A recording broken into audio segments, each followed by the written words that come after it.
Semuanya, Assalamualaikum warahmatullahi wabarakatuh. Perkenalkan, nama saya Amanda Zaskia dengan NIM 246130099, Prodi Farmasi. Di sini akan mereview buku yang udah pernah saya baca, yaitu Aku Juga Manusia, karyanya Hafid Pratama. Buat kamu yang merasa lelah atau ngerasa ngestak di situ-situ aja dunianya, kayak dunia nggak berpihak pada kita, ini sangat cocok untuk kita, apalagi di generasi kita sekarang. Kayak pertama-tama tuh identitasnya itu ya ini, judulnya Aku Juga Manusia, penulisnya Hafid Pratama, penerbitnya dari Sahima.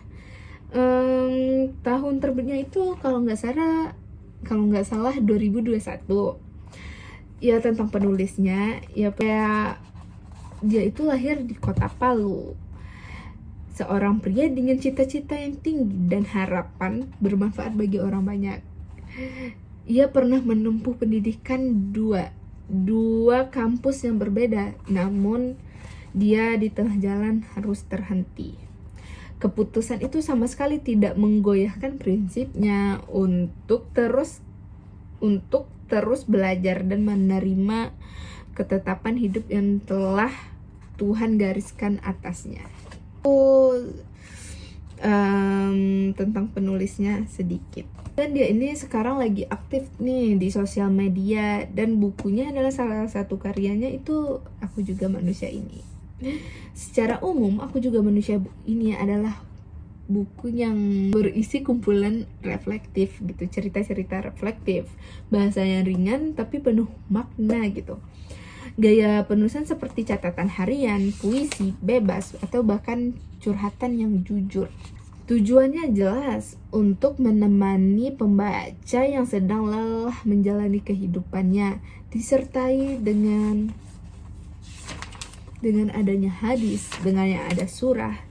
Jadi tujuannya emang sangat jelas. Dia emang langsung menamparkan kita dengan adanya yang di dalam Al-Quran ataupun hadis-hadis gitu.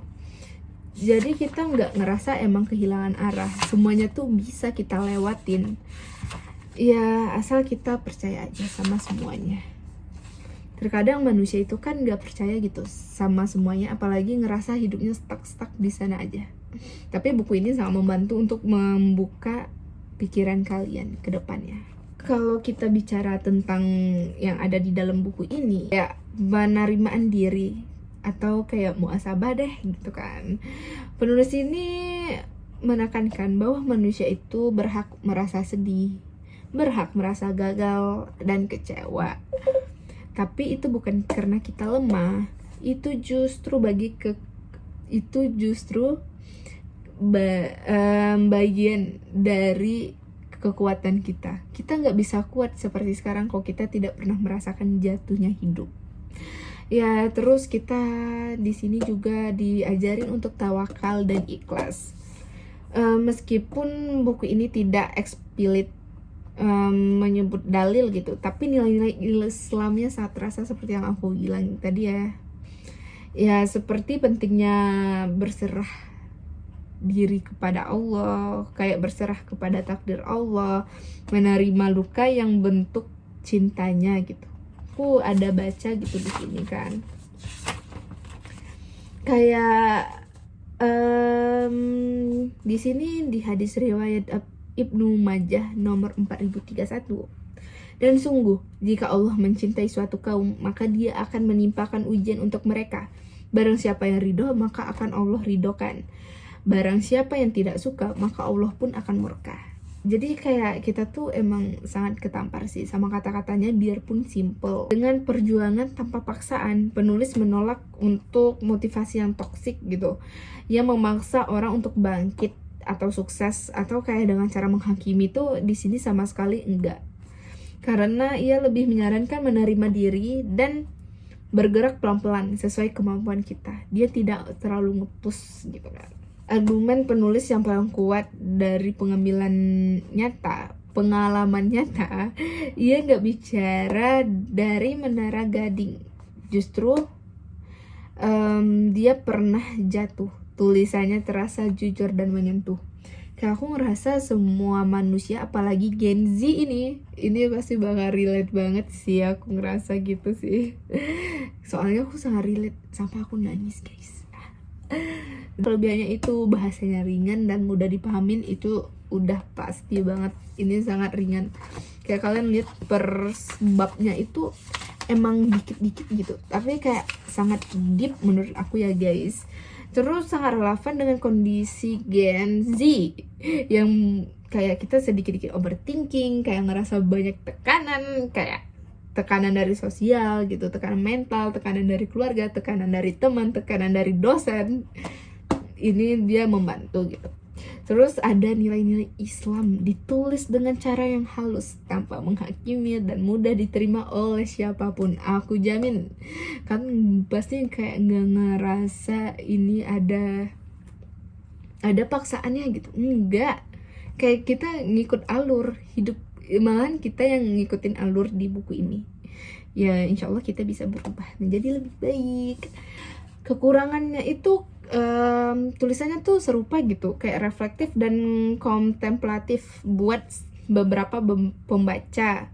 Mungkin terasa repetitif gitu, tidak menyajikan solusi praktis sih emang, sehingga pembaca harus aktif menyimpulkan sendiri. Jadi kalian kalau misalkan untuk kaum overthinking kan suka menyimpulkan semuanya sendiri, ya emang cocok ini untuk kita yang Gen Z gitu. Terus buku ini sangat cocok dengan adanya kalian mental gitu, untuk self healingnya, dengan krisis eksistensinya yang banyak dialami sama Gen Z sekarang di era medsos yang serba instan dan pamer pencapaian. Buku ini justru mengajak kita pelan-pelan kembali ke dalam diri dan nyadari kayak kita cukup, kita enough gitu.